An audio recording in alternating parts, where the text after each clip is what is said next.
Hello everyone, GM. Welcome back to another episode of Overpriced JPEGs. It is time for your Friday recap. And joining me for this Friday recap, we have two awesome guests. The first is Justin Aversano. You know him, you love him. He is an incredible artist in the space. He is a multi-medium artist behind Twin Flames. His most recent project is called Smoke and Mirrors, and we talk all about it at the end of this podcast, so you want to stay tuned for that. I am also joined by Gavin Purcell, who has been on the show a number of times, and he is now officially on the OPJ team. So we are always happy to have Gavin joining us to break down all of the crazy news in the world of NFTs this week.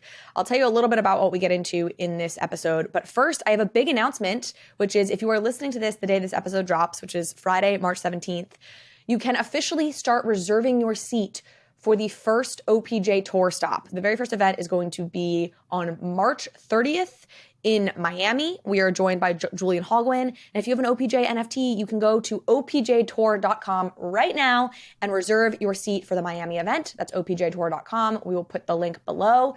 I am so excited to see y'all. Oh gosh, I don't know. That might have been a miserable sound in your ear, the way I just said that, getting all high pitched like that. But I really am so excited to meet everybody out on the road. I think this is going to be a great event series.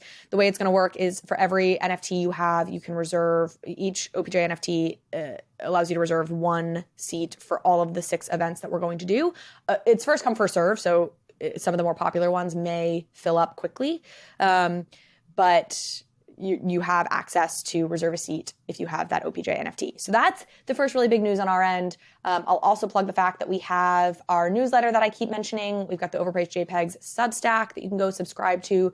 We also launched a paid component to that newsletter. So right now we send out 2 free newsletters a week that are both awesome. And then we send out one deeper dive, kind of deep researched, a couple different things on Tuesdays. So if you want to be a part of that, you can go and subscribe. There is basically 1 day left to subscribe at like the early bird price. So if you go subscribe now, you can subscribe for Overpriced JPEGs Pro at an early bird price, but that price is changing, I believe, on Saturday. Hope I got this right. Yep, so you have like 24 hours on that. Okay, and then this episode, I mean, boy, oh boy, is there a lot to talk about here in the world.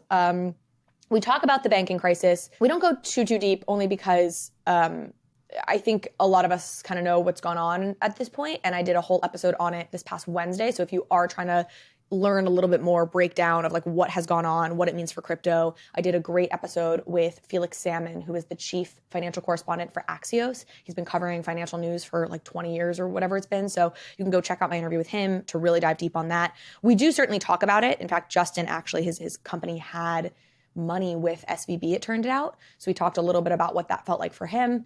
So talk about that, talk a little bit about the USDC thing. I am quite nervous about the kind of banking crisis for crypto, which we talk a bit about. But then we really talk, our main story is the Meta news. Meta backing out of their digital collectibles program. I have some big thoughts there. Justin had some interesting thoughts. We also talk about the Amazon situation. We talk about Meta, Amazon, Salesforce. Justin had some really interesting, I would call it insight into the whole situation with Amazon. So definitely stick around to hear more about that. And then we talk art. We talk about the Claire Silver news, which is kind of sad. We talk about Beeple's opening, and we talk about Justin's show. This is a really good episode in terms of just having a lot of amazing content to discuss. So I hope you enjoy it. And with that, we need to hear a word from our amazing sponsors, and then it will be on to the show. Thank you all so much for listening. I am so excited to announce that this year, Overpriced JPEGs has partnered with OPENSEA, the world's leading NFT marketplace built for everyone, creators, collectors, noobs, and experts alike. I'm an OPENSEA user because they have the best selection of NFTs and a truly inclusive view of the ecosystem, supporting 8 chains and 8 global languages. I trust the systems they've put in place to keep the space safe, like copyright protection, malicious URL detection and removal, robust verification, and more. It's why they are the place to buy, sell, and create NFTs. That's right. You know OPENSEA, you use OPENSEA, but did you know that OPENSEA now has drops? New exclusive projects launch every week from top projects and creators, and you can check them out now using the link in the show notes. They also recently introduced self-serve drops, which is in beta, and allows creators to launch their projects right on OPENSEA. This drops product gives creators access to tools like rich storytelling drop pages, multi-chain support, and drop mechanic customization. The full launch for self-serve drops is coming this spring. So check out the upcoming drops on OPENSEA right now using the link in the show notes and own what moves you. You'll also be supporting the show in the process. Let me introduce you to a brand new company that I could not be more excited about, Web3 Sense. A Web3 analytics platform that combines on-chain data with social media insights to give you the deepest, most meaningful intelligence into any NFT community. I have tested other analytics platforms out there, but Web3 Sense has the most comprehensive capabilities I've seen in the NFT ecosystem. They apply sophisticated data science to wallet histories to determine behavioral patterns and help shape predictive analytics. In other words, they can tell you which Twitter accounts are actually the influencers in your space. And they can tell you what resonates most within a community by looking at what other communities token holders are involved in. The number of use cases here is virtually unlimited. So whether you're a trader, creator, institution, brand, agency, I promise Web3 Sense has data that you want to see with the deep and actionable insights that you need to build, analyze, grow, start, whatever you want to do within the NFT space and in terms of building a business and a community. Now, they are still in very early days, so they're eager to connect with the community. So if you're interested in learning more about what Web3 Sense can do for you and your business, and you should be, go and fill out the very short form linked to in the show notes, and someone from their team will reach out with more information and an opportunity for a product demo. Trust me, you won't regret it. Justin, Gavin, welcome to Overpriced JPEGs. Good morning. Hello. Let's start where I always start. Just a vibes check, market check. What the hell's going on? How are people feeling? Justin, let's start with you. We're in a flow check. We're flowing with all the news, and as of last year, we're pretty much used to all these happenings. So we're just flowing and doing our best not to panic. I know you hopped on the pod and you were like, I was like, how you doing? You're like, I'm doing great. I'm like, wow, not the answer I was expecting. This is why I like having artists on the show, there's a certain amount of insulation from just like, oh my God, my money's collapsing. Like, you're like, hey, I feel great and my money is collapsing. It's just an attitude. Yeah, it's all how you look at it. Fair enough. Gavin, vibes on your end. I mean, I'm definitely more of the trader end. Yeah, definitely better than I was on Saturday, Sunday, which I know Carly and I have talked a lot about kind of how that experience went down and was kind of like, it looks like there's a kind of steady lads world right now going on, like where we have a little bit of the sense of like, okay, maybe it's going to be fine. Yesterday, there was also a big Credit Suisse kind of situation, but it seems like that might be resolved.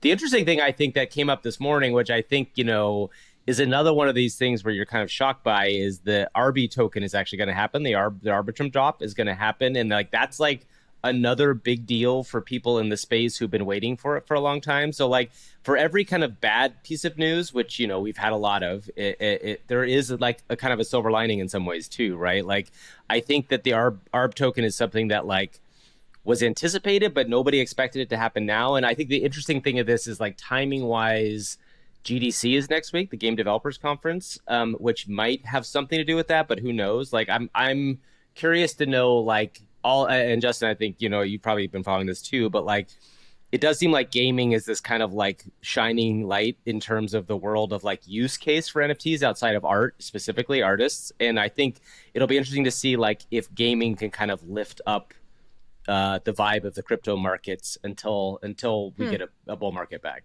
I actually have some magic, and I'm experimented with Arbitrum, and I want to ask you guys a question, like, how do you differentiate Arbitrum from magic? For people who don't understand or know what that is, I'm lucky enough to have like a small monkey. Yeah, small monkey. Yeah, small brains. The land and all. Small brains. I have a small brain. And like that whole new game that they're developing on that website that they built out with the mining of the magic and like the lore they're building, which is kind of cool. It kind of brings me back to like the Maple Story days and totally World of Warcraft days and in RTS version. By the way, did you hear that Maple Story is going to go Web3? This is a big announcement that happened this week. Like Maple Story, the OG Maple Story is going to do a Web3 version, which is pretty cool. I did see that. I don't know about Maple Story, but I know Arbitrum v Magic. For anybody, to answer your question, Justin, Arbitrum's the layer 2. It's an optimistic roll-up layer 2. So it's like the infrastructure upon which you can build your NFT stuff. And then we've had the Magic team, we've had the Treasure DAO team on, which of course is behind Magic. And they're trying to be a decentralized Nintendo. I mean, they're really interesting. They're trying to have this ecosystem of different games that build sort of within the Magic ecosystem that has this interoperability because all the different games will use Magic in some way or have rewards via Magic. And we interviewed the Battlefly team, which is one such game, and then Magic itself, like the Small Brain crew is they're like Mario, like they're trying to make that their like flagship IP, but then other that attract people in, and then other games can build, and it can be really interoperable. So. I was thinking about that this morning. If you've been trading Magic and playing anything in the Treasury ecosystem, you're certainly going to be eligible for this drop, obviously, right? Because that's all on ARB. So I looked. I'm not a super heavy trader, right? But I do some trading. But for ARB specifically, all I did was I actually had a couple of small bodies, which was like the follow up to Small Brains. This is the funniest thing is when Small Brains happens. I don't know if y'all remember this. Was a long time ago, but you had to like draw a picture of a monkey to get whitelist. And I didn't do it, and all my friends did, and suddenly that project went to like, it was worth like 20 grand at one point, and I was so mad I didn't do that one dumb drawing of a monkey to get a whitelist. But so I got a couple of small bodies, which was the follow-up, and then I also got one Battlefly, and I've been playing Beacon, which is a really cool game on there, and I got a 2,500 token drop, right? Which is like, that's supposed to be, they're saying that the token's going to open around $1, maybe, which is pretty interesting. So like, it's not nothing, and you know, there's people out there. And I think the bigger thing about ARB in general is, from a token standpoint, it's been something that's been building over time. And Magic is a part of building on ARB, but the larger ARB ecosystem is pretty large. So people are expecting it to do okay. So this is like another nice little kind of like boost to the kind of overall crypto market. Totally. That could be something. Yeah. This is what I was to say is I feel like we're living in this like tale of two cities times. Like it's this really funny thing where you have banking collapsing in some ways. I mean, again, it's resolved for now, but there is this like, you're left with this feeling of like, where the hell do I put my money? Like I definitely feel that, where I kind of feel just like, where do I put things, right? So you've got kind of like this unease there. You have broader just economic unease. We're going to talk about this in a little bit about just like I am kind of worried about crypto companies banking and like getting access to fiat. Like, and I think that's actually really weighing on me and feels kind of freaky. So there's like, you know, some darkness there. And yet you have crypto pumping. I mean, of course, when crypto pumps, you have NFTs, you know, get a little stagnant. So we haven't as much NFT activity in some ways, but you've had crypto pumping. You know that when that settles down, the Blur incentive stuff is gonna just be another shot in the arm. We're gonna get the NFT trading kind of coming back as crypto stabilizes. And then this announcement of this ARB token drop, it's just more liquidity you're putting into a system that already is incentivizing trading because of what Blur is doing.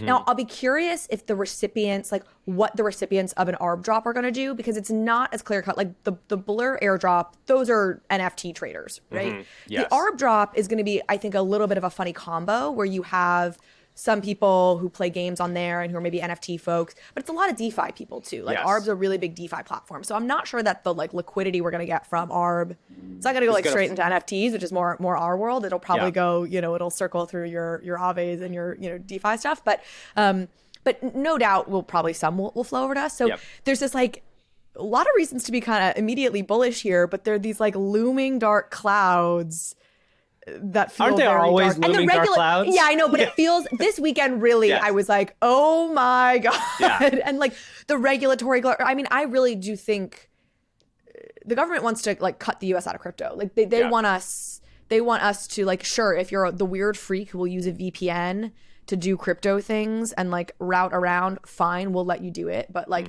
and you know, that kind of came out in the interview we did with Felix on Wednesday, which folks should go listen to if they haven't. It's great. He's the chief financial correspondent for Axios. Anyway, so that's sort of, I feel very like, it's like getting a cold in summertime. You know what I mean? You're like, what's going on here? You know, it like feels weird. Anyway, let's start with the banks just briefly here, because I really want to make sure we've got a lot to cover, and I want to talk about just and everything you're up to. Obviously, I won't rehash the story of what happened with the banks. We did an episode on that on Wednesday. People probably know this story by now. I do want to mention a little bit about this crypto banking issue. But Justin, Quantum had money with SVB. You mentioned at the top of this. And USDC. So how did you feel? Like, when did you realize what was going on, and what did you do? Explain Quantum for folks, I guess we should say maybe as well, for anybody. Quantum is a photographic NFC platform that I founded 2021.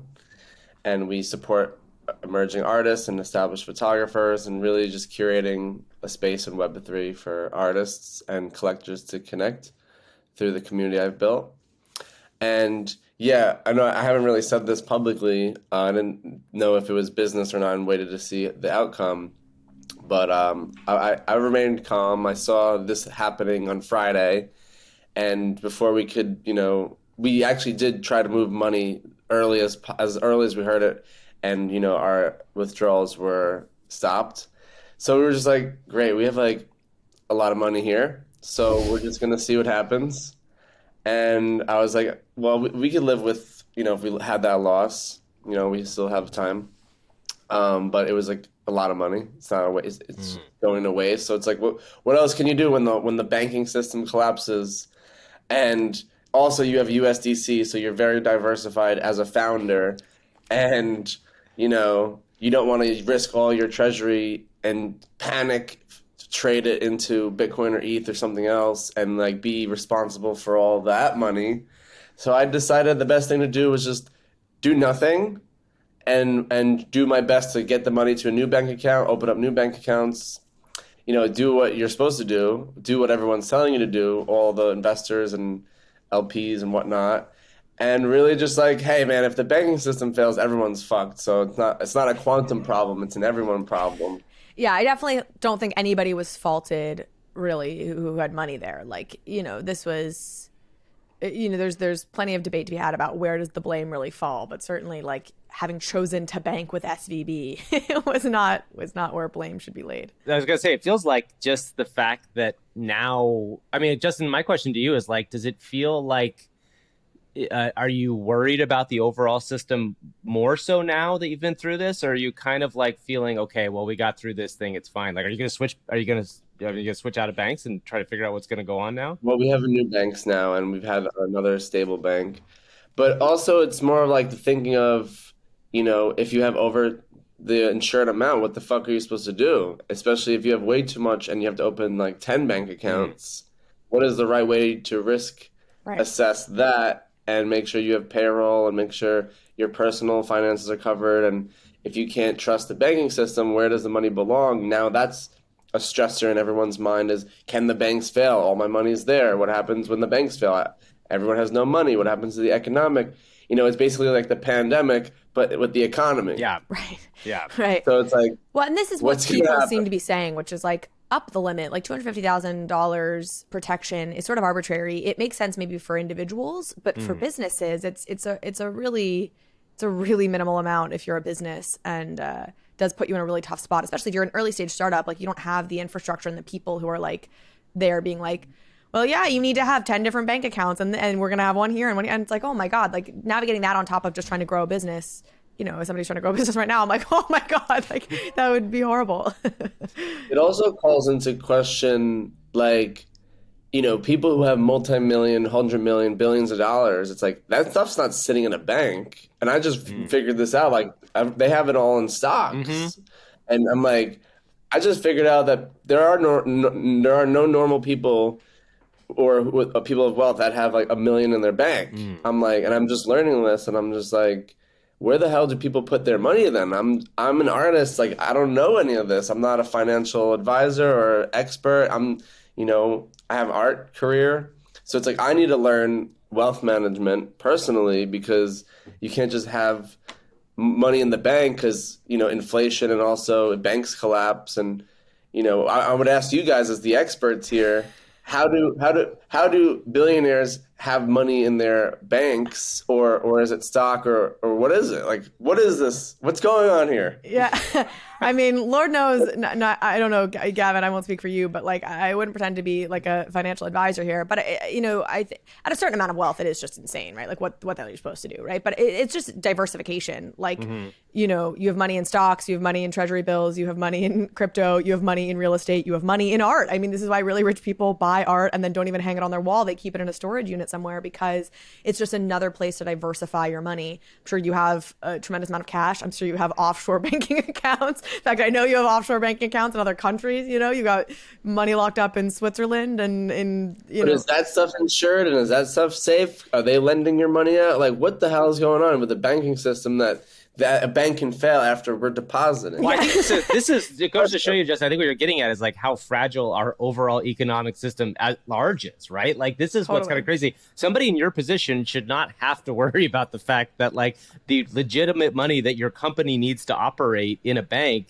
is suddenly going to be gone. Like, this is what's so funky about where we're living right now. This is also the case for crypto in a couple of ways. A, just like the fear and the like worry about these centralized companies that are mismanaging things, right? Like, if you have autonomy over your own assets, you don't have to worry about that. But it's also everything is made up, right? Like, Yes.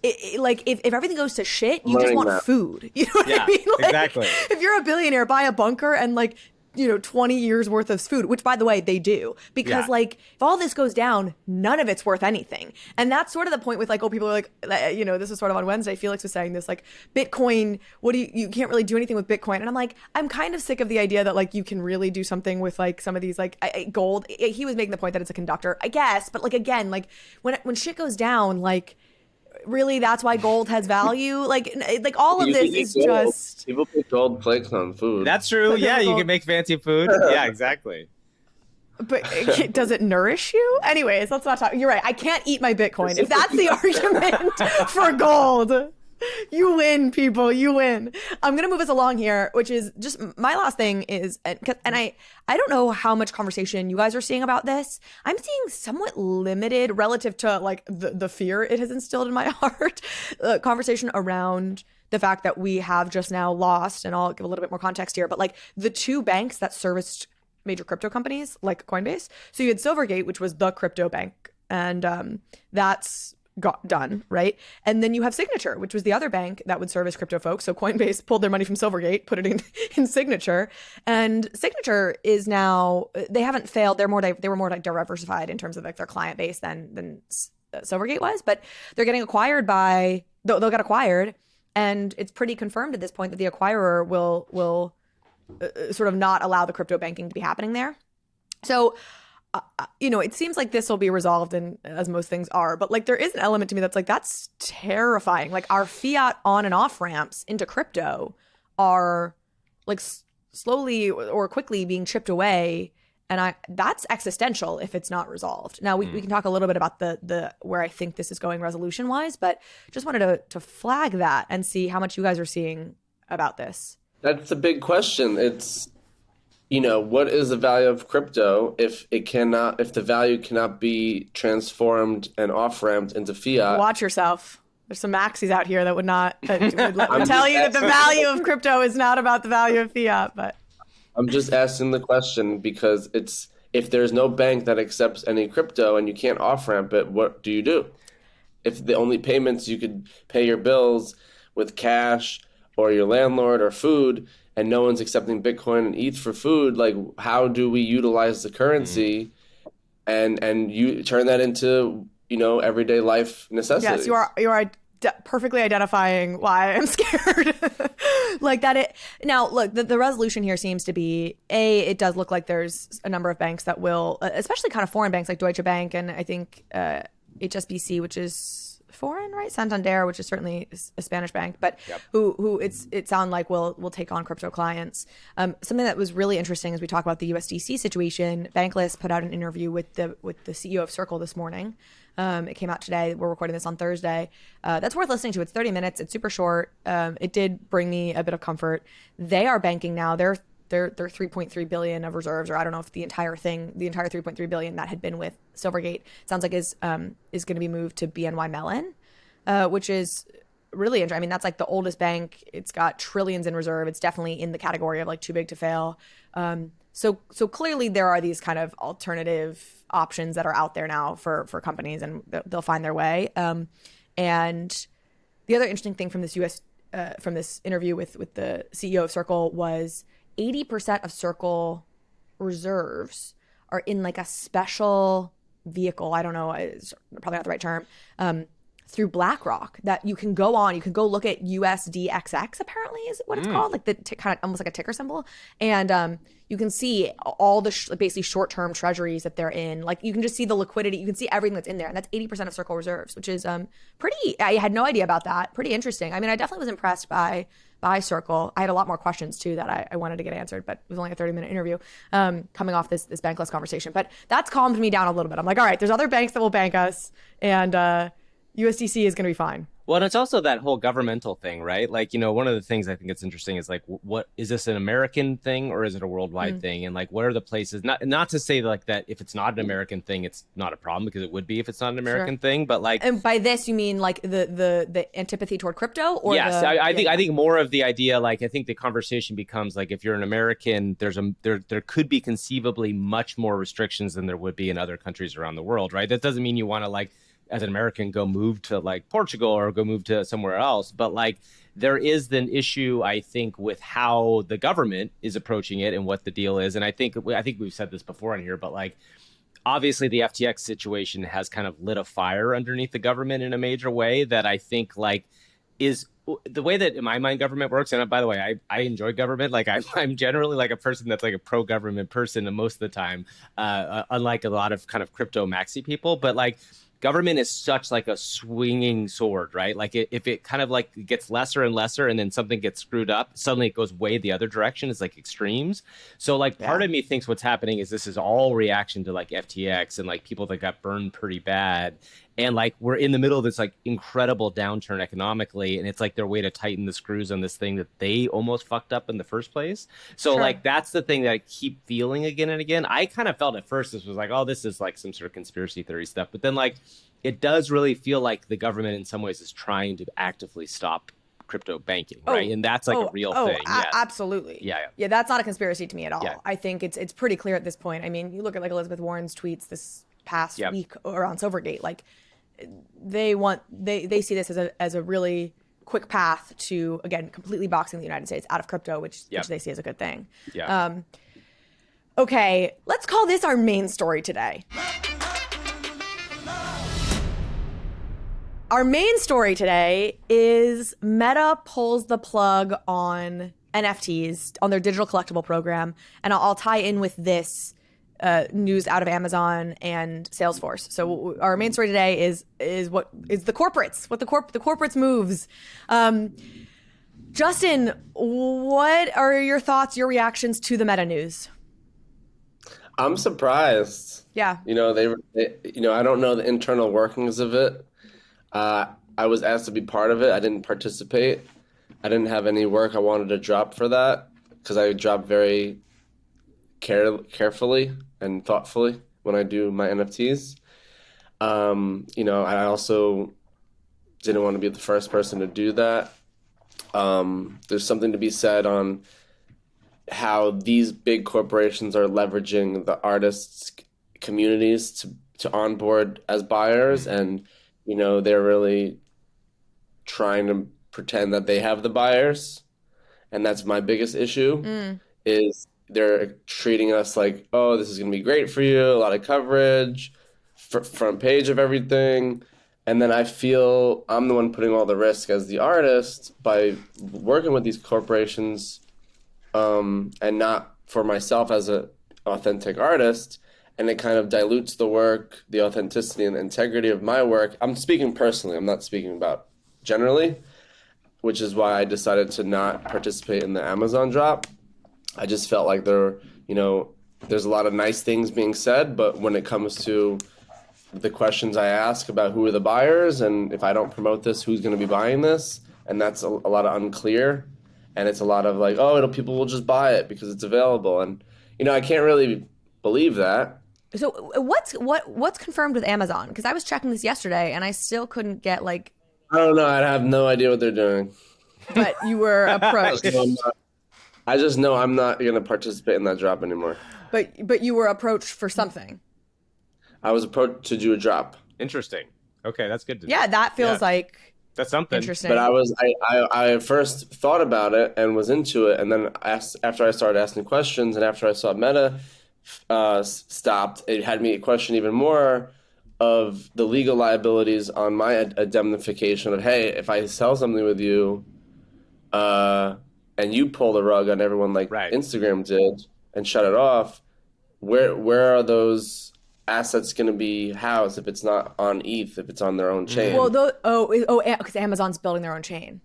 I have no idea. I don't, no comment, but I'm just saying, like, I have to think of the future carefully. Like I was originally gonna do this idea called Amazon for the Amazon, where I was going to sell a picture and raise money for the rainforest.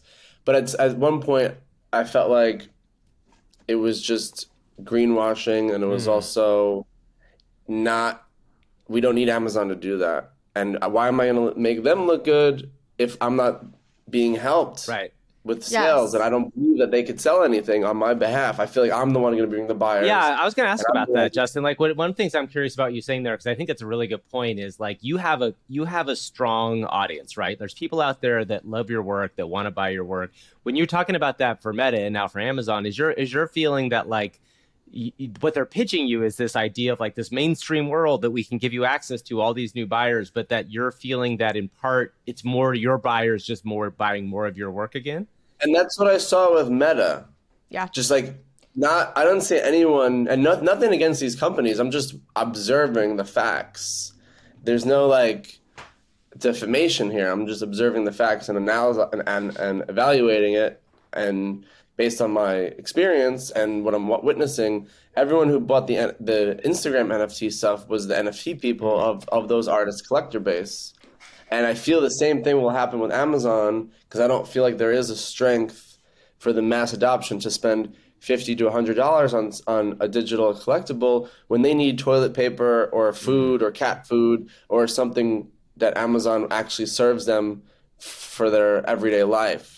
So this is what I'm wondering on the Amazon front, and then I want to circle back to Meta because I have some thoughts, some strong thoughts there. But one of the things that I'm seeing is this tied to physical thing that's being rumored on the Amazon side, which that becomes obviously very interesting. If there's some, I haven't heard anything about that. So okay, so this is where we're just still living in a lot of rumor and speculation about. So they clearly were going to do some sort of just like artist partnership drop, which I totally agree with you, Justin. Now, what's interesting on with everything you just said, I think what's interesting on the Meta side. By the way, I never signed an NDA with any of these companies. Okay, great. Good. Let's bring it out, man. On the Meta side, what I think is interesting is I felt like it was kind of like. I don't know what they were pitching artists, right? They came on the pod once to talk about the latest thing that they did, which was these artist drops and things. It felt like pretty clear to me they were just kind of targeting the NFT community. They were only working with NFT artists. They weren't like pulling in relationships with all the celebrities that they have relationships with or the other artists they have relationships with. Like they were clearly kind of keeping everything to just like the NFT people anyway. So I totally agree. Like I think that was sort of and that exhausts the collectors. Yes. It's like if you keep doing drops and drops and drops on all the mega, Web 2 companies, it's like exhausts everybody, and everyone is hyped thinking, oh, the mainstream adoption, here we are. And then no one from the non-NFT world is buying these or can afford these things. Totally. Well, and this is honestly, I think the criticism I would have for pretty much every brand that's come into the space is even if it's not like they're partnering with an artist and targeting that artist's fan base, they're just so many are only trying to speak to the Web3 community. And then like they're kind of pretending, oh, hey, they're helping to drive this forward. And it's like, no, you just want the money. You just want the cash out of this system that has a lot of cash. But you're not actually pitching this or making an argument for this to your existing fan base. That's the thing that sort of surprised me so over and over again, especially I think with some of these like, Hollywood IP companies and things who just come in, who make no effort to bring their own fan base along with it. And there's been some exceptions. I mean, I'll shout out, I think Mattel has done a little bit more of this, like Masters of the Universe. They did their drop with Cryptoys, and like they were actually tweeting about it from the main Masters of the Universe account. And then I think Starbucks continues to be sort of like the stand apart kind of example here, because what they're doing does feel kind of bigger now. Their beta test right now, I think, biggest bank anyway, so they're winning in the banking and the NFTs. Yeah, I know. There was a run on points. Did you guys see this? No, really well on Starbucks. It wasn't like a run on points. So basically, Starbucks is switching over their points or something. So their points, their old points are expiring, and so you had people like literally lining up for like out the store, around the block, because they want to use their points before it switches over to this like new point system. Anyway, it's funny. So yeah, so Starbucks, I think still, knock on wood, seems to be an exception. Here is my thoughts on the Meta thing. So, I know a bunch of different people kind of on that team. It's obviously a bummer. I feel like I have to eat my words because I was kind of bullish on it and was like, great, okay, Meta's into this. I remember the dinner party we met there. Oh my gosh, that's right. Justin and I met at a dinner party where a bunch of kind of Meta folks were. Should we flex? Should we flex about that dinner party? Where that dinner party was? My bullishness was partly grounded around Adam Mosseri, their CEO, the Instagram CEO, who has been very authentically, seemingly, positive on this and did a whole TED talk on digital assets and digital collectibles and having creators own their audiences. My sense is that that's actually still true. Like Adam, if it were up to Adam, and I have no idea if this is fully true, but I'm reading between some lines of some conversations. Like, I think if it were up to Adam, this would still be moving forward. I think that there is a broader thing happening at Meta that we all know about, right? Which is this is their year of efficiency. They're making all sorts of cuts across the company. They've been slammed in the press for their excesses. They're laying off 10,000 people between now and the end of May. And this is something that is complicated to pull off like at a global scale because of all the different regulatory concerns. That's the other thing that sort of it seems to be on their mind is sort of the regulatory concerns here. And so this is a program that's just not gaining them much right now, but that is hurting them for their current strategy in terms of just like expenses and regulatory concerns. And but I think this will come back. Now, what that time frame is, I don't know. But this is not like Meta has not decided they don't believe in NFTs anymore. This is not Instagram decides that like they tried this and it's not worth it. Like it's nothing like that. I think it really is. We need to get really strategically tight and aligned for the next year and a half or so. But part of it is narrative too, right? I mean, this is where the world becomes so interesting to watch, where NFTs were in 2021 and early 2022 versus now, and look where something like AI is, right? Like we always have this kind of conversation around how the curves of narratives happen, right? There's this like exciting moment in the beginning, and then there's this like crash, and then there's the weird shit that gets built after that fact that kind of comes back. I think in a lot of ways, Meta and now Amazon really, and weirdly, like I'm going to say like the Amazon thing, whether or not it works, they approach businesses very differently than Meta does. I think Meta, like if you look at what they did and announced all their metaverse stuff and now like are kind of pivoting out of that, like Meta seems to be following along kind of trend lines and maybe just slightly behind. And I think what's going on right now is probably there's a lot less hype around NFTs. I mean, all of us are deep in this world, but like the majority of the mainstream still thinks that NFTs, yeah, I mean, they hate them, but also like they're a failed thing to most people, right? Like the idea that something came up and then it's like what the internet was originally, right? I'm old enough to have lived through Web 1. When in 2002, 2003, the internet, if you said like, I'm going to start a business on the internet, they were like, okay, great. Well, we had that moment and it seems like it's somewhat of a business, but like it took a while for like the Web 2 stuff to take off, right? And when it did, it was really interesting. Meta as a company has been in the situation where it seems like it's just following these kind of pathways. And so I think they should do NFT stuff. I think Instagram makes a lot of sense to do NFT stuff. It's just has like the sheen has come off of it a little bit of the NFT business in general. And you can't use it as a selling point anymore, right? This is the thing. It was at one point like, we're the next big company. We're doing the cool next thing. And the next cool thing is NFTs. Well, the next cool thing, according to the world at large right now, is AI. So, and that's where this world is. So I think, is there a lot of interesting stuff to do for Meta and NFTs? 100%. And I think they'll still do it. They, though, also now, from a company standpoint, are not going to be out there saying that's the case, right? So I hope there's stuff that's going to be built behind the scenes on it. You were drawing a distinction, it sounded like, between Meta and Amazon, and I think where you were going with it is that Meta has been following trends and Amazon seems a little bit more ahead of the curve. And they are like they're driving into healthcare. They're driving into, like, they've kind of dominated their sphere, and now they're looking around the corner. Yeah. And so presumably there's more to be done. I think that people at Amazon, whether it's Andy Jassy or obviously Jeff Bezos at the very top level, are thinking forward a little bit further. Like, I think your healthcare point is really interesting, Justin. If you don't know, like Amazon has this crazy push into healthcare that they started like kind of pre-pandemic, but like it's become this big win for the company. And then ultimately also like even something as stupid as, Prime, the original Prime project, right? Like that was like very forward thinking that you would ask people to pay a monthly subscription, and suddenly Amazon goes from being a place you just buy, shit like Walmart to like a SaaS business, right? And like that's a big deal, the fact that happened. So weirdly, the Amazon getting into NFTs now is more interesting to me than Meta leaving NFTs now, right? Because like, question. Yeah. You got to also put into consideration here when they started building these things and not anticipating what's been going on with the banks and the crypto and the NFT market. And like, if they put so much money into these things over 2 years or so, 3 years maybe, if they said this, they were working on their blockchain before any of this NFT stuff, it has you wondering, is it timing? Are they, is it sunk costs, for them, or is it really like a 100-year business they're planning with the blockchain? And now, the way you guys are talking about them is, am I going to regret coming out of?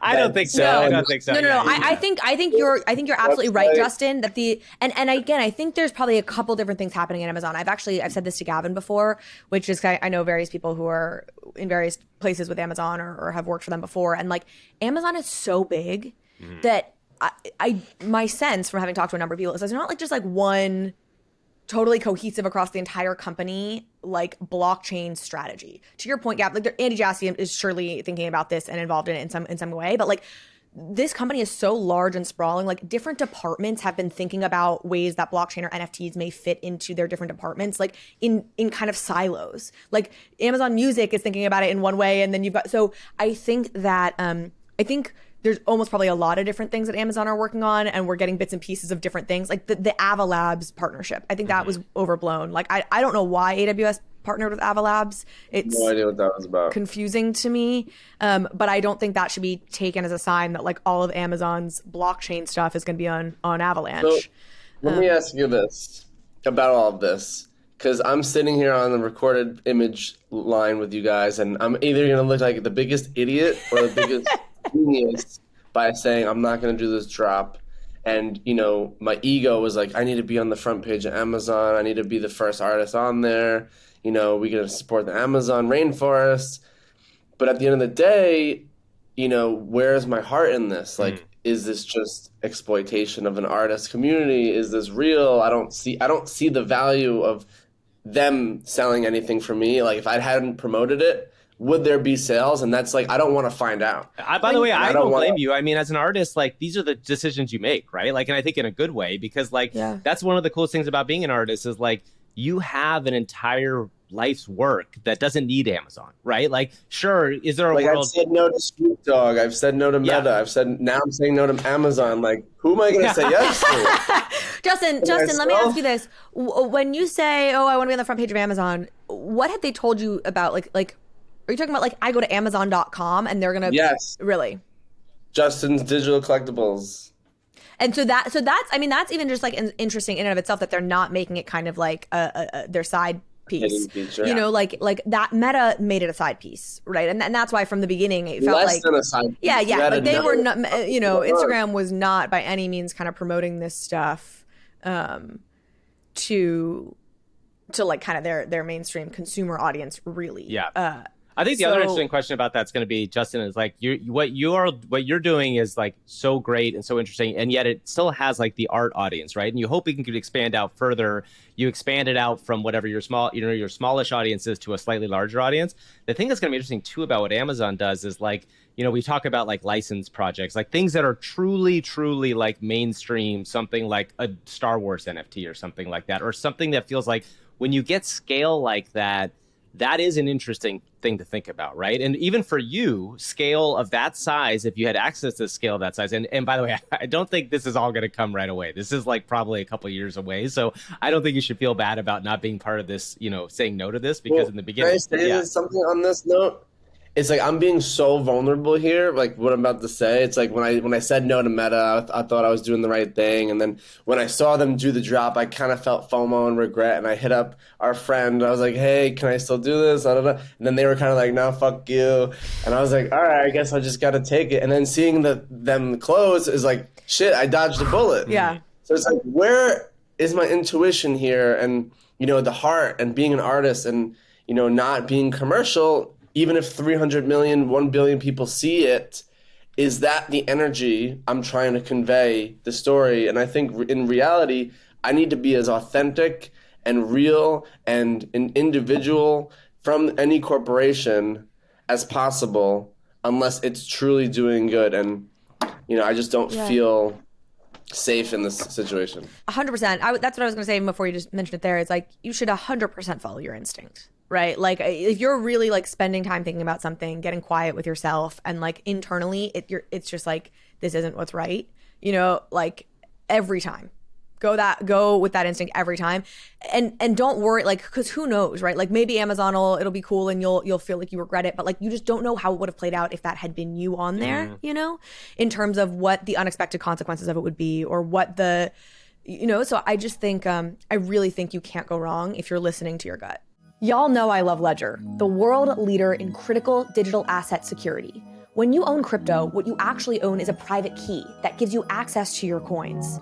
It is imperative that you keep this key safe, and Ledger wallets are the best way to do that. The Nano S Plus and Nano X Ledger wallets, paired with the Ledger Live app, give you the best way to start your crypto journey while maintaining full control over your digital assets. Send and sign your NFT transactions with full transparency in the Ledger Live app. What you see is what you sign. And y'all have heard me talk about Ledger Stacks before. Well, due to unprecedented demand, Ledger has received all the Ledger Stacks pre-orders that it can fulfill through summer 2023. And so they have decided to pause the pre-orders. Ledger is incredibly grateful for the community's support and is working hard to get current pre-orders out and ready to ship so that they can make even more Ledger Stacks to keep your digital assets secure. Sign up for the Ledger Stacks waitlist and be the first to know when Ledger Stacks are available again for pre-orders. But don't leave your digital assets susceptible to breach or hack in the meantime. Order your Nano S Plus or Nano X today by visiting shop.ledger.com or clicking the link in the show notes. I mentioned this earlier, but I just want to double down on it, which is I think what really could be exciting to me about the Amazon piece is this physical digital market where you are. I think that is a really interesting space that has a lot of opportunity in time. It's just like having digital twins all over the place. Twins. It's nice to have Justin here while we mentioned twins. And even just thinking about like the collectibles market and the idea that there's all sorts of kinds of collectibles that are better, that are physical, whether it's, in the spirits industry or it's in any number of industries where you maybe don't want to ship that rare collectible, and it's actually easier to have to trade on the NFTs and then redeem for the physical goods later. That requires a lot of warehouse space. And I think about an Amazon, like who has more warehousing, capacity than Amazon. So I have no idea if that's where they're going with any of this, but that's where my mind goes. And what excites me about Amazon getting into this is that like digital twin piece where like, hey, anytime I buy, maybe it's not literally anything to start, but on Amazon, but like I get this kind of digital version of it. Which are you telling me I can get a Charmin toilet paper NFT that I know, will be that's sitting in exactly where my head went to, and I'm like, do we want that? What's the value? But maybe Charmin now has a series of token holders, and it just becomes like a more efficient way for Charmin to kind of know their holders.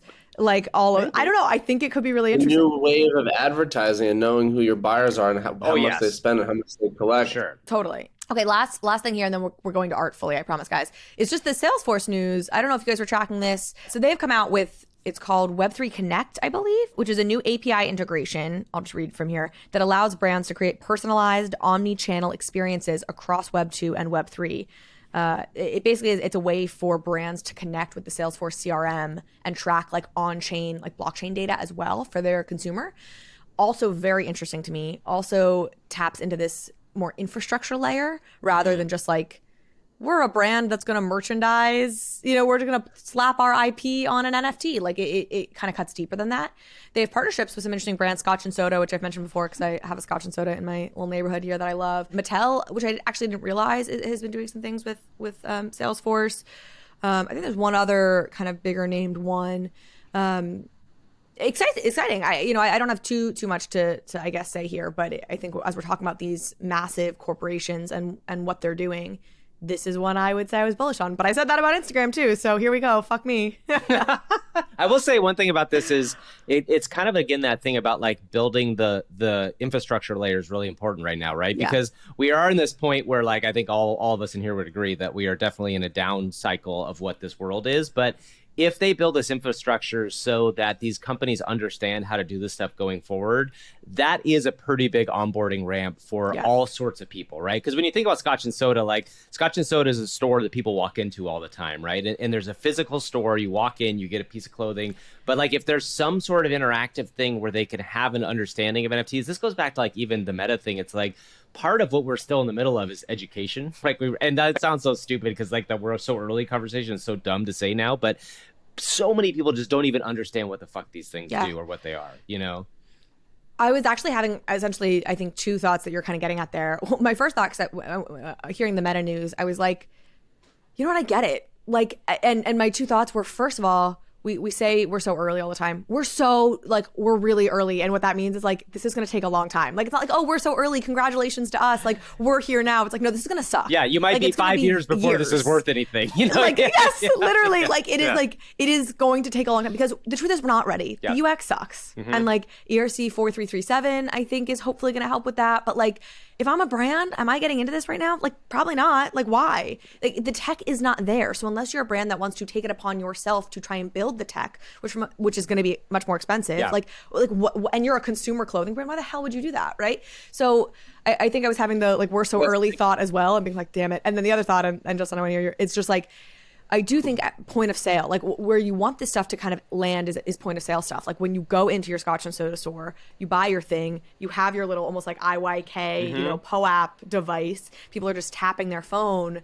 You know, you got the sales clerk at the desk being like, oh, by the way, like, you know, grab your digital collectible, show show it off, you know, and you'll get 10%, you know, when you come back to the store or like whatever, right? Imagine a world where the Scotch and Soda did integration where they said, we're going to do a drop of an NFT, but in order to do that, you have to go in store and scan this thing.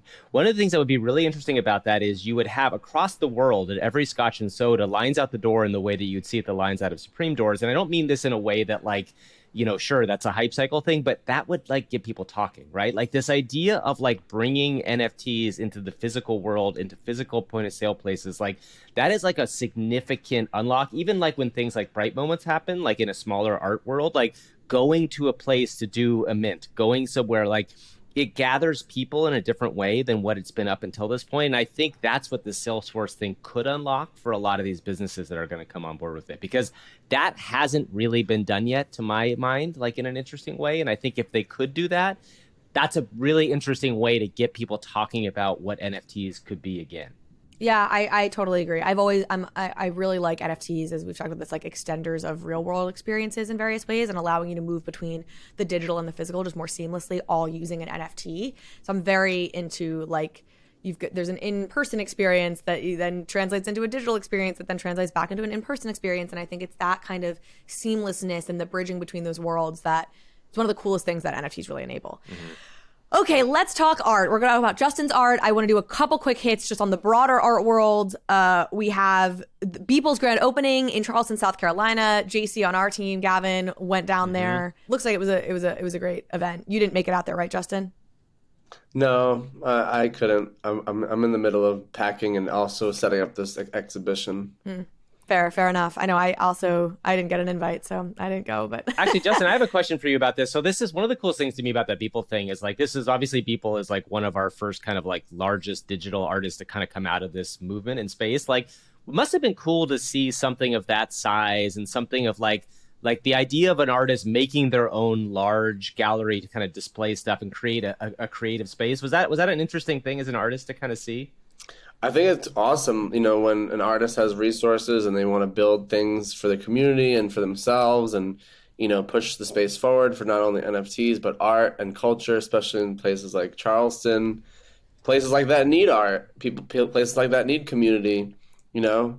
I love to see stuff like that pop up in Louisville and New Mexico and other places that don't have as many resources and access to art like New York and LA do. Yeah. Sad news. I know you don't want to comment too much on it. The Claire Silver thing, which I think is really just like we all, you know, heart goes out to Claire. You know, she definitely drew kind of a short stick in this situation. Yeah, she's amazing. And like disappointed just by like, you know, all the kind of FUD and the reaction like that people were kind of throwing her way. It's just like the worst of this space to see this like online. It's like the best thing in the world to be invited to museums.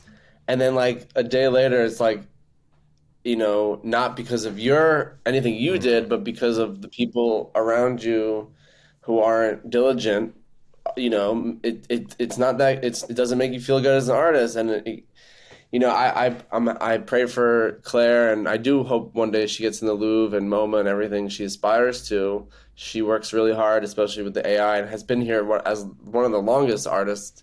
You know, early CryptoPunk holder, early supporter of me and myself. We actually did a trade back in 2021 where I traded Tara Scroll for one of her Gen AI pieces. But yeah, it's just like, don't come after the artists Right. for trying to improve their Totally. career and do right by their holders. Like, do you know how it would be so great for her holders if she was in the Louvre? The quick just TLDR, if people missed this. So Claire had announced that she was going to be showing at the Louvre. A couple days later, like some FUD starts or some rumors start that like she's not going to be at the Louvre. She's going to be at the Carousel de Louvre. And then there's a debate about, well, is the Carousel de Louvre basically the Louvre anyway? Some people are saying, no, it's just like a gift shop. Other people are saying, no, that's where most modern artists show if they show at the Louvre.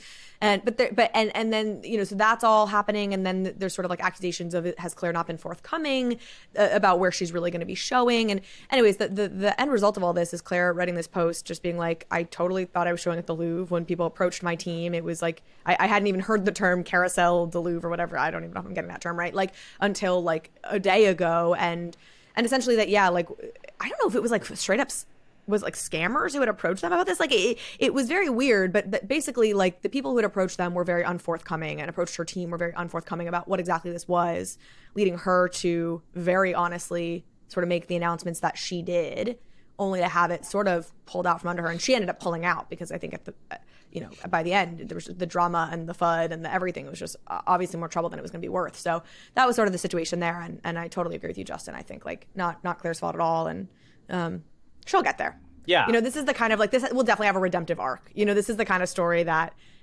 whatever in some number of years, she'll be showing everywhere she wants to be. And this will have just been an obstacle in the journey. Hey, she got acquired by the LACMA. So let's talk about this. This is the perfect segue. So Justin, you are here. You, a number of other artists are doing some really cool work with LACMA. So you're like, I say no to everybody. Well, you have said yes to somebody. So tell us about your yeses. It's called Smoke and Mirrors, this show that's happening in LACMA. And you have a bunch of stuff going on. So, no, not at LACMA. Oh. No. This isn't, we're not having an exhibition at LACMA. Oh, God. So tell me what it is. We're not going from the Louvre to LACMA here. No, but aren't you doing something with LACMA? No, they acquired my twin flames in the donation with Cosmo. Nice. You're not doing anything for them. Okay. I would love to. Let's put that into the world. That. Yeah, put that out into the world. Yeah. I would love to have an exhibition there for Twin Flames and Smoke and Mirrors. But the only thing of the LACMA news is Cosmo's big donation that included Claire and Tyler and everybody. Right. That was my participation in being part of LACMA's permanent collection with my Twin Flames NFT, which is like the first museum I've ever been part of. Congratulations, that's awesome. And I'm looking at LA, and I've been reaching out to those curators, and I even offered to donate one myself last year, and they kind of looked at me all funny, and they said maybe, and then it happened. So I'm like, thank you. It's so cool. Yeah, I had a call with the LACMA team. I mean, they're doing interesting stuff. It feels like they are really trying to highlight, They have it dropped this week. Oh, they do? Oh, yeah. Maybe it is this week. Jen Stark and Sarah Zucker. And that's Michelle right. Yes. I remember Sarah. I think. That is awesome. Congratulations. Again, that's why I think you got to trust your gut on stuff, because so far your gut has led you to very good places and to sort of, it sounds like achieving what you want to achieve. The Everyday Birthday Project, that came out fairly recently? So I shot that in 2012. I actually okay, because I was going to say, I feel like I've heard you talk about it before, but then I was looking back at our messages because I was getting confused. No, I have like 4 major projects I've done, and I'll tell you like the chronological history. I love Twin Flames. Twin Flames is gorgeous. All of those pieces are so just beautiful.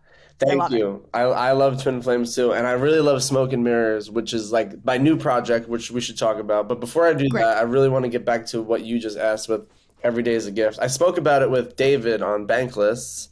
Oh, cool. We went in depth, and that was like the first time I ever really talked about it publicly in the NFT space.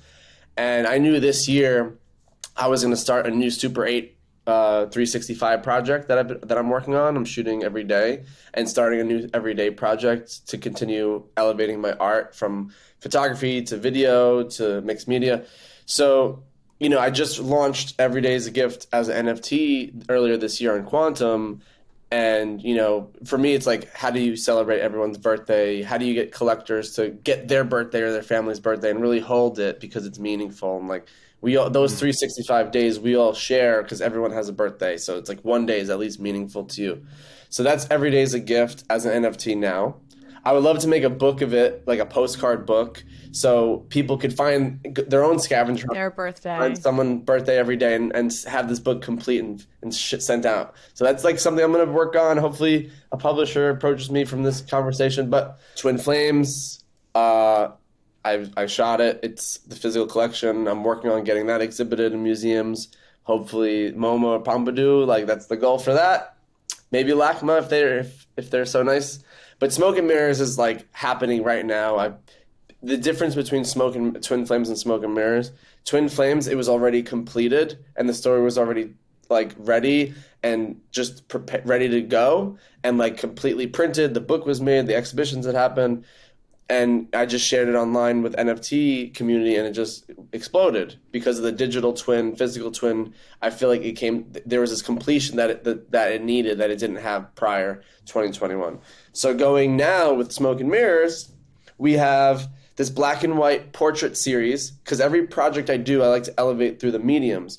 Polaroid with the birthday project. Cognition, we have mixed media paintings.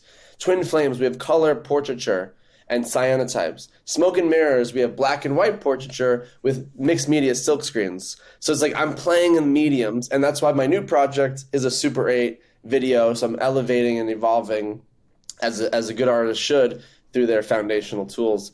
So Smoke and Mirrors is a tarot-based portrait series, and it took me 4 years to complete, from 2018 to 2021. Wait, is that 4 years?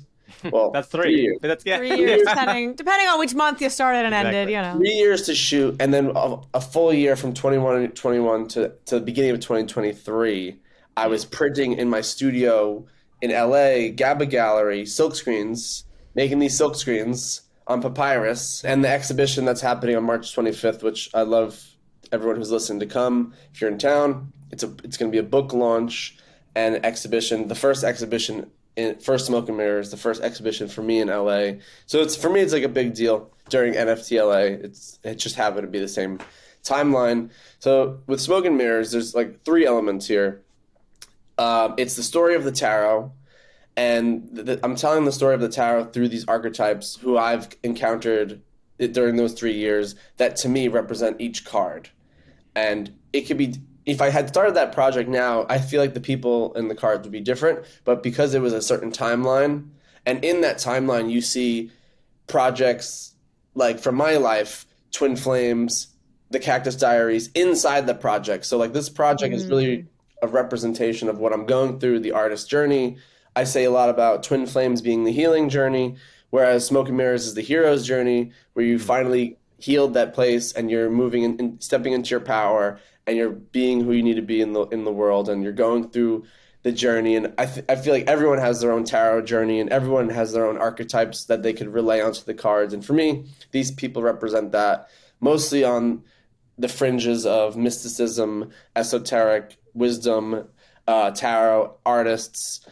And it also ranges from like CEOs and business people, because there's money in magic. So with Smoke and Mirrors, I'm doing these silk screens on papyrus and I'm minting them on the blockchain. And for me, it's my way of weaving the past, present, and future, the past being the ancient humanity of where we started from, the source of humanity, the paper, the inscriptions, the knowledge that's shared on papyrus, the oldest paper we have. So for me, it's like, it's not a novelty to use this, it's actually an intentional use. So that's the past. The present is printing them with silkscreen in this contemporary printing process, because I study all these printing ideas. So we're bridging the past, the paper, with this printing process from the now, and then inscribing these NFTs, the digital version of this physical thing, this physical artifact on the blockchain.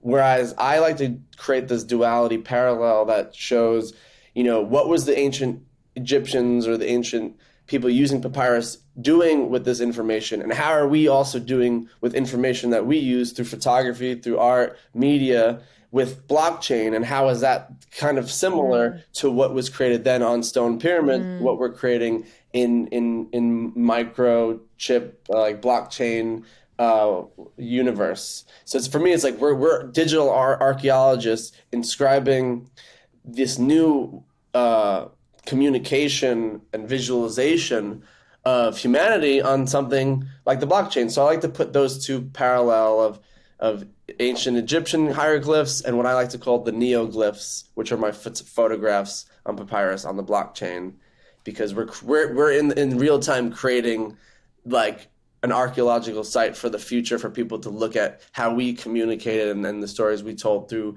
the images we're sharing.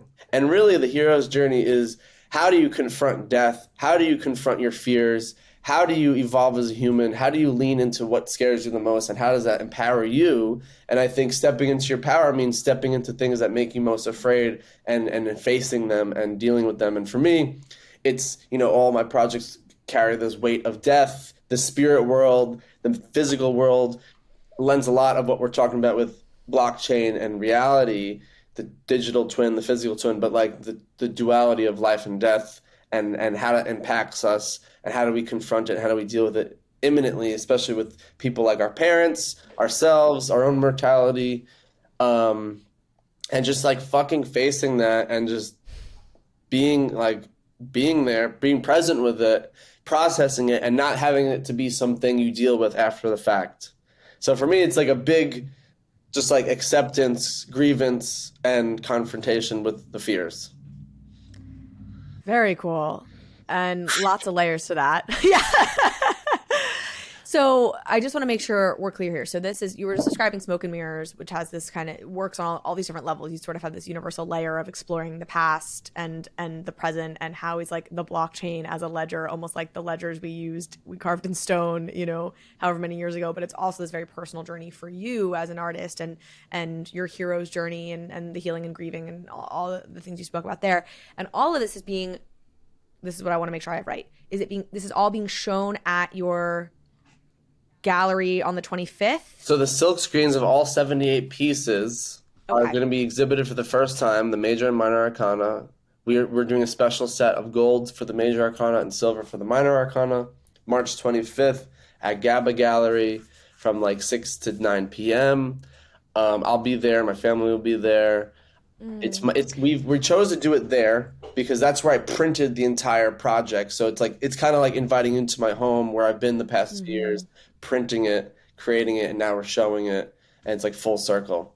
And how can if folks want to attend, is it open from 6 to 9? Like it'll be an open thing that anyone can come, public? Okay, great. And then for folks who aren't going to be in LA during that time, who want to buy your work here, this is where you'll have the physicals will be on display. Everything's already sold. Everything's already. Okay. You could buy a book. I'm going to be doing a book of 1,000 books for around $100 to $135 with shipping as an NFT, as an interactive NFT that you can literally flip through the pages on OpenSea. It's a really interactive thing. I'm working with a cool tech team.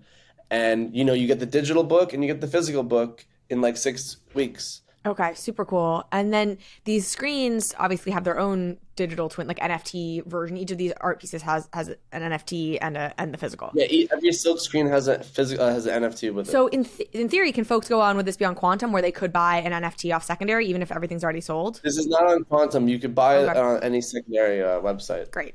So you can go on. If there's sellers, there's like not that many listed.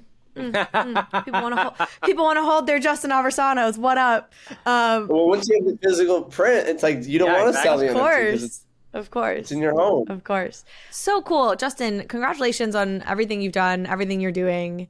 You're just such a lovely presence in this space, and so grateful for everything you've put out so far and everything you are going to put out. Thank you for having me here and talking with me about this. This is really important to me, and I'm grateful for the time to share here.